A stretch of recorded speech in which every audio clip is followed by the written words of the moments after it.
You're listening to Parents You've Got This, the expert guide to parenthood. Your complete guide to pregnancy, birth, baby and parenting. Join us for the journey. Fertility is something that we don't really consider in our younger years, but it becomes a huge focus for us once we're trying to start families. All of a sudden it flips from trying not to get pregnant to being really, really keen to start a family. Well, today's episode is all about fertility and how to optimise yours, and we're chatting with Dr Raelia Lew from Life Fertility Melbourne Clinic and Women's Health Melbourne. Now, Dr Raelia has been helping couples achieve their dream of starting a family for many years now, for over 20 years, Raelia. That's just amazing. The number of families that you have helped, the number of little ones that you have seen born, it is truly, truly inspiring. You are a leading fertility specialist and gynecologist, and you have additional reproductive endocrinology and infertility training and advanced expertise. So there is no one more beautifully suited to talk to today about this really important topic, where you're going to share your tips and tricks for what we can do to optimize our fertility when we're trying to get pregnant. So thank you so much for joining us today. Thank you for having me on the podcast. Pleasure. So your role obviously is to help people get pregnant, but what are the main lifestyle factors that you think come into play when you're trying to get pregnant? The main lifestyle factors that we can modify and change to help us get pregnant are things like diet, sexual health, and that starts much earlier in life, and also exercise, controlling our weight, and also controlling the amount of chemicals in our environment. So things that we call endocrine disruptors that might play a role in stopping us from getting pregnant. This affects both men and women. And of course, other things that we should really consider a no-no for preconception, like smoking, excess alcohol use, and of course, party drugs. So if we're wanting to get pregnant, Raelia, what tests and scans do you recommend, and when do we do these? I think it's really important to note that most people will get pregnant without help. And so the group that I help to achieve a pregnancy really are the 1 in 6 couples that struggle. So for most people who are relatively young, fit and healthy, no serious investigations targeting infertility are needed before getting pregnant.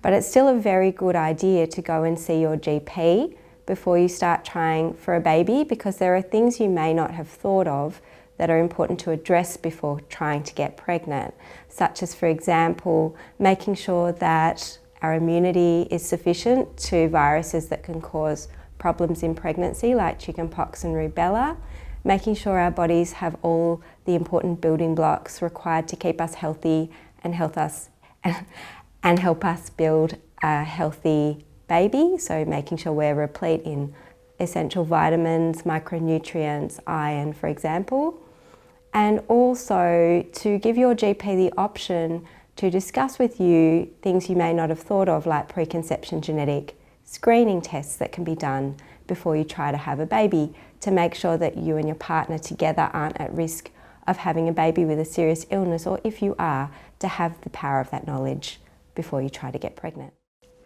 And so how long does it typically take a couple to conceive? Most couples will conceive within 6 months of trying. Our chance of getting pregnant each month is about 1 in 5 if there's not a problem or concern. And so by 6 months of trying, about 80% of couples will be pregnant. Not every pregnancy, of course, will go forward to full term, and so some couples do have problems like biochemical pregnancies. Many do suffer a miscarriage. 1 in 5 pregnancies unfortunately does end in a miscarriage. But definitely by 6 months, most people have had a positive pregnancy test, and that's reassuring to their underlying healthy, normal fertility. An additional 10% to 20% of couples will get pregnant within a year of trying if there's not a problem.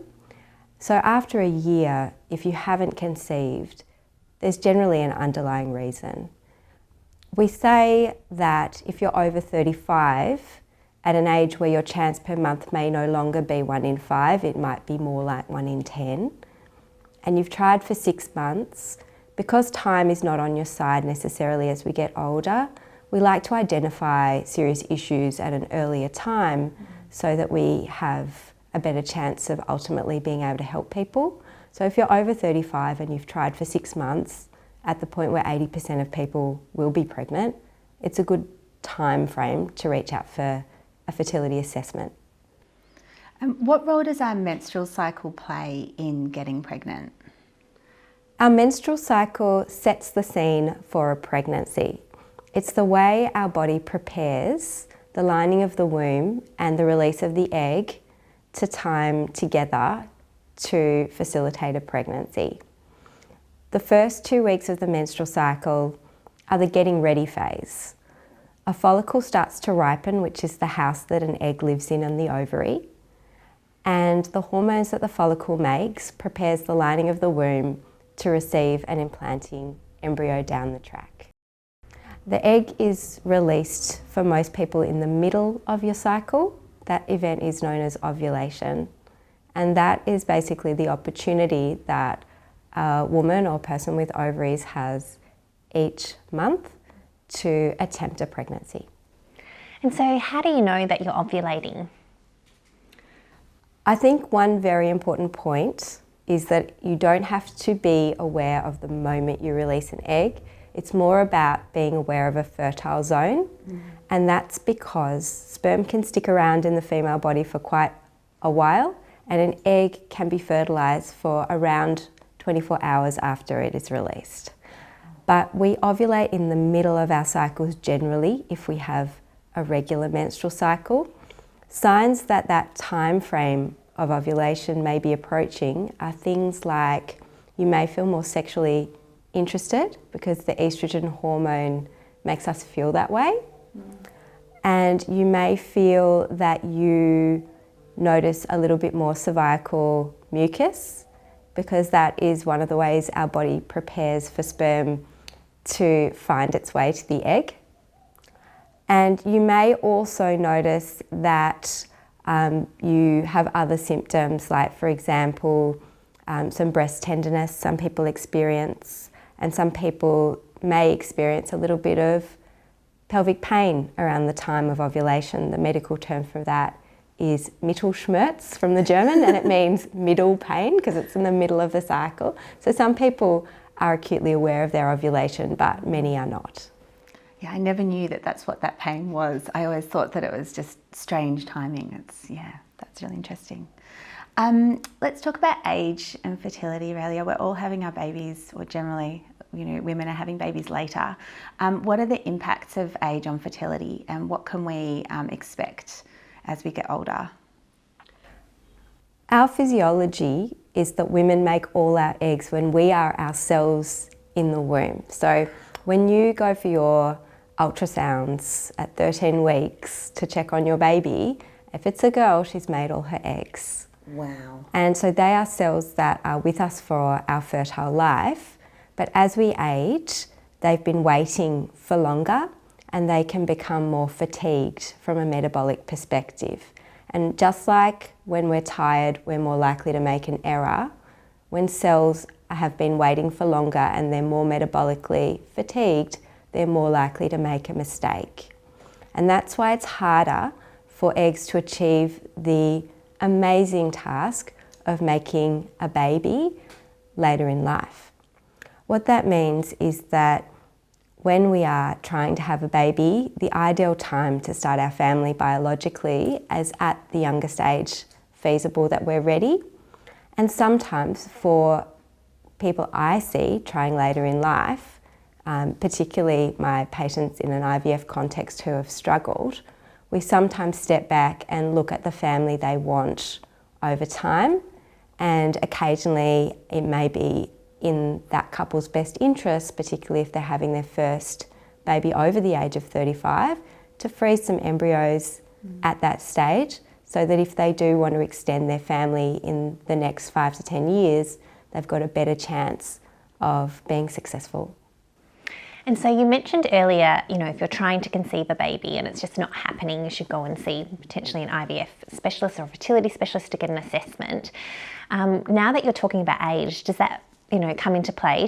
When should couples seek fertility advice? A lot of women seek fertility advice these days quite electively at an earlier age, and I'm very encouraging of that.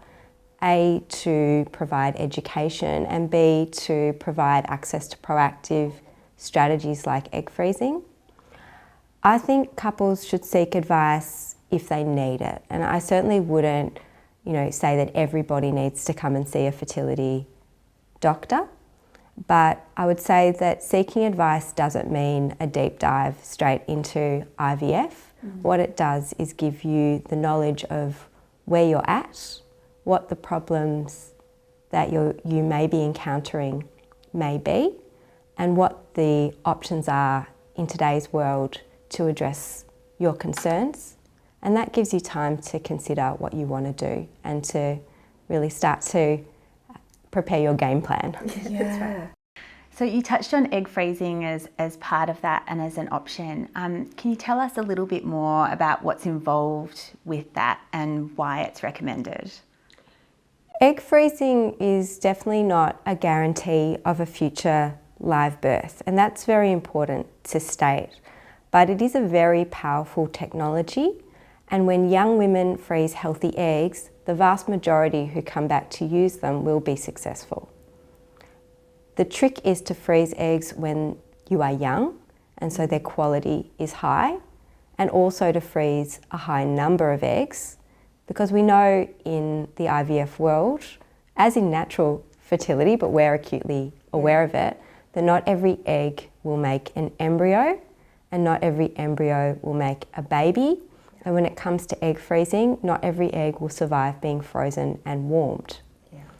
But what we know is that it really does come down to the egg as the main barrier to fertility as we get older. And so if we have a reserve of young, healthy eggs from when we are younger, that can be an excellent backup plan for women trying to have babies later in life. For some, it will be the difference between having a baby with your own egg or not. But even beyond that, it may be something that's very helpful for couples who conceive their first child naturally at a later age and then struggle to have subsequent children, because we know that many people unfortunately are unable to achieve the family size they desire when they start having babies later in life. That's really true. And so, as a fertility expert, Raelia, what are your top tips that you can share? I think a top tip is that fertility is something we desire in a particular chapter of our lives, but we can live our lives up to that time point preparing for optimal fertility by just being healthy, focusing on our holistic well-being, looking after ourselves, avoiding things like the opportunity to contract infections like chlamydia, for example, by practicing safe sex. That's actually giving yourself a gift for your future fertility by avoiding such concerns, and just making sure that our general health and well-being is optimised, and that goes for men as well as women, because it is a great myth that men don't have a fertility clock. They definitely do, and we know that younger men have better sperm. So it's definitely something that both men and women should consider. Raelia, thank you so much for sharing your wisdom and expertise with us today. Next week on the pod, we are going to be joined by Dr. Peter Jurcevic, and we're going to be talking all about miscarriage, something that Raelia has touched on today. A huge thanks to Mostella for sponsoring this podcast.